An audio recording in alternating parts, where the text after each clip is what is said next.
안녕하세요. 항공산업을 즐겁고 활기차게 분석해서 설명해드리는 담당 멘토 김기동입니다. 오늘 알아볼 대한항공, 이 많은 분들이 매출은 계속해서 증가를 하고 있는데 이 이익들은 언제 더 좋아질 수 있을지 많이 궁금해하시는 기업인데요.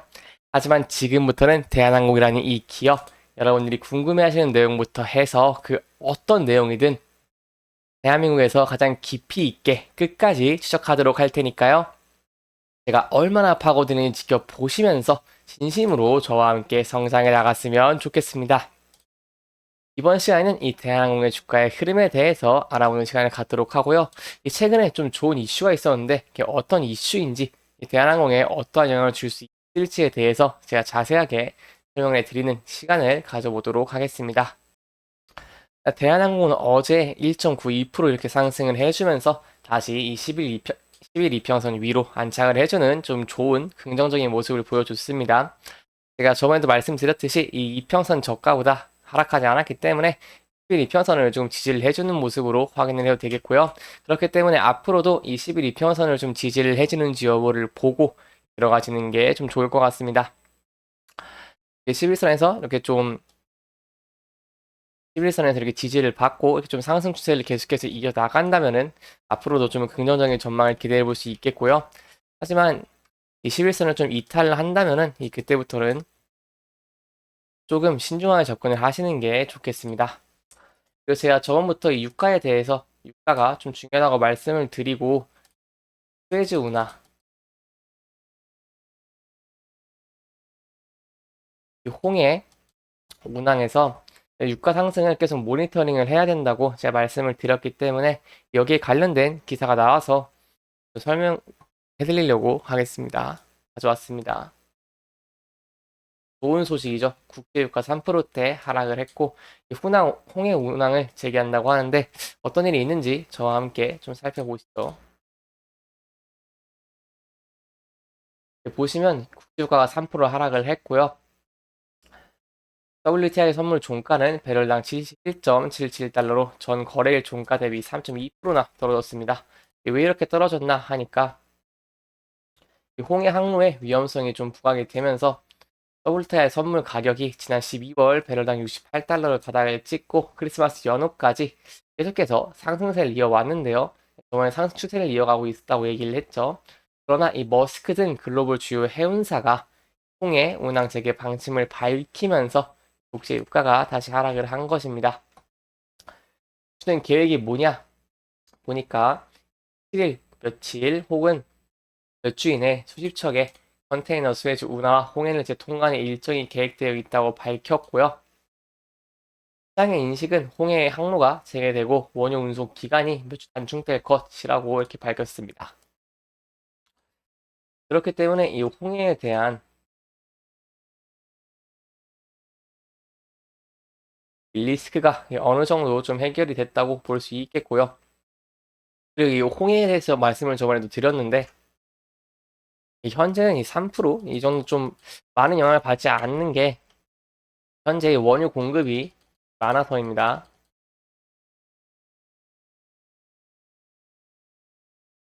저번 시간에 좀 자세히 설명을 드렸는데 이번에 혹시 모르시는 분 계실까봐 간단하게만 좀 말씀을 드리자면은 현재 세계적으로 좀 원유 공급이 많은 편인데요. 오펙의 감산도 그렇고 오펙이 추가 감산을 밝혔는데도 유가가 오르지 않는 이유와 조금 마찬가지입니다. 미국은 이 종전보다 하루에 100만 배럴 추가 생산하고 있고 이 가이아나와 브라질도 기록적인 양의 석유를 생산하고 있고 이란도 원유 수출을 늘리고 있기 때문에 계속해서 원유 공급량은 많은 편이고요. 이렇게 원유 공급이 많다 보니까 좀 크게 영향을 받지는 않는 모습을 보여주고 있습니다. 하지만 그럼에도 이 국주가 하락한 부분은 호재라고 할 수 있겠죠. 그래서 이 홍해 그냥 재개하는 거에 대해서 좀 자세히 들어가 보면은 세계 2위 해운사인 머스크가 이르면 며칠 내 홍해 운항을 재개할 거라고 합니다.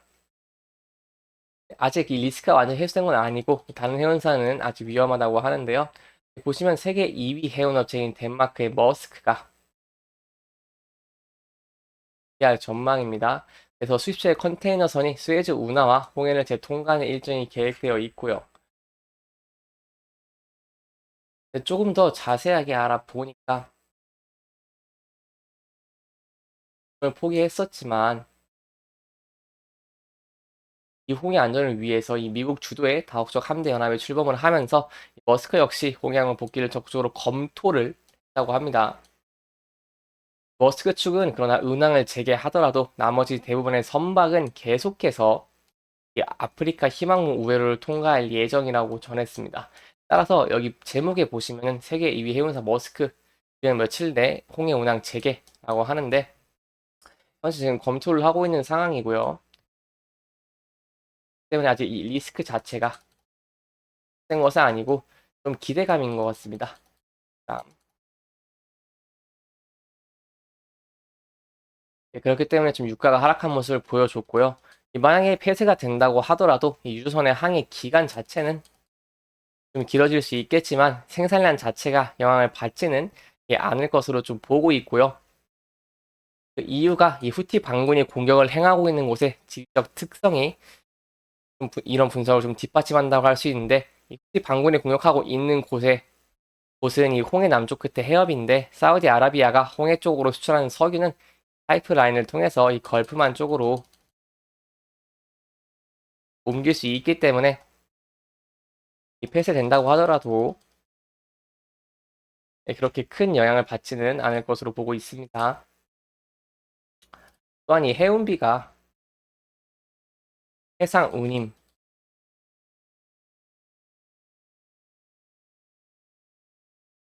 해상운임이 현재 상승을 하고 있는데요. 해상운임이 이렇게 크게 증가를 한다면 이 대한항공의 화물 쪽도